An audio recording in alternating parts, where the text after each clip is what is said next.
Comment savoir quand il faut se cacher et quand on peut aller naviguer?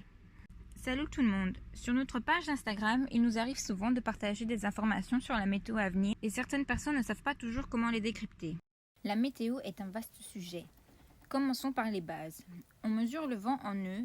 Un nœud équivaut à 1,852 km/h. Et pour simplifier, on va dire 2. Donc 15 nœuds vaut 30 km/h. Pour prendre les prévisions, on consulte les applications PredictWind dans sa version payante, Windy Rouge dans sa version gratuite et de temps en temps Windy Bleu et Cellgrib. On regarde plusieurs applications car certaines proposent des modèles de météo supplémentaires, j'y reviendrai plus tard, ou des affichages différents, des fonctionnalités différentes. On utilise principalement PredictWind pour son option d'ourtage parce qu'il a son propre modèle météo et balise et parce qu'il s'intègre dans nos instruments et pilotes automatiques. Windy Rouge, c'est surtout pour sa présentation plus visuelle. Et quand on veut d'autres modèles météo, on utilise Cellgrip qui est disponible seulement sur Android.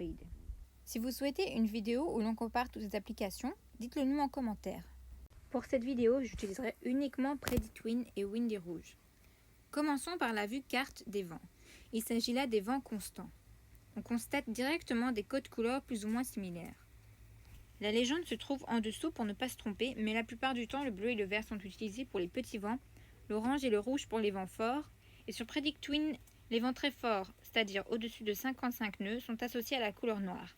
Sur Windy, la couleur d'origine est bleue, mais nous avons changé ça pour qu'il soit aussi noir, car nous trouvions que le bleu des vents très faibles et des vents très forts était trop similaire.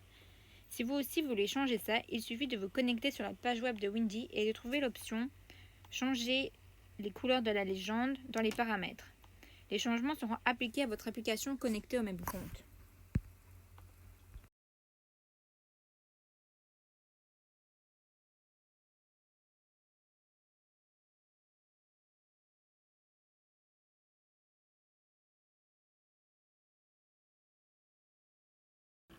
La vue par carte permet d'avoir un aperçu clair de la direction du vent. Le pointeur déplaçable donne des petites indications, mais il faut passer sur la vue tableau pour avoir plus d'informations. Voici l'écran de PredictWind. Plusieurs modèles météo sont affichés. Il s'agit de plusieurs sources, plusieurs organismes qui analysent la météo. Comme on peut le voir, ils ne disent pas tous la même chose. Généralement, on écoutera le plus pessimiste pour ne pas avoir de surprise. Sur ce tableau, on retrouve en première ligne une information générale de la météo, s'il va faire nuageux, s'il va y avoir du soleil, comme dans les applications météo. Puis un paquet de lignes avec les vents constants et un autre paquet avec les vents en rafale, séparés par la direction du vent. Il y a aussi quelques informations concernant la hauteur des vagues, la pression atmosphérique, les marées, etc. Sur Windy, on retrouve à peu près les mêmes informations, arrangées différemment. On voit les informations de vent constant et de rafale, ainsi que la direction. Et pour avoir un aperçu comparatif avec les autres modèles météo, il suffit de cliquer sur le bouton Comparer. Là, par contre, le problème, c'est que les rafales n'affichent plus. Et les deux applications vous proposent également de consulter plusieurs autres cartes, des cartes de pluie, des cartes d'orage, des cartes de température, des cartes de pression atmosphérique, des cartes de vagues, ce qui est très important, etc.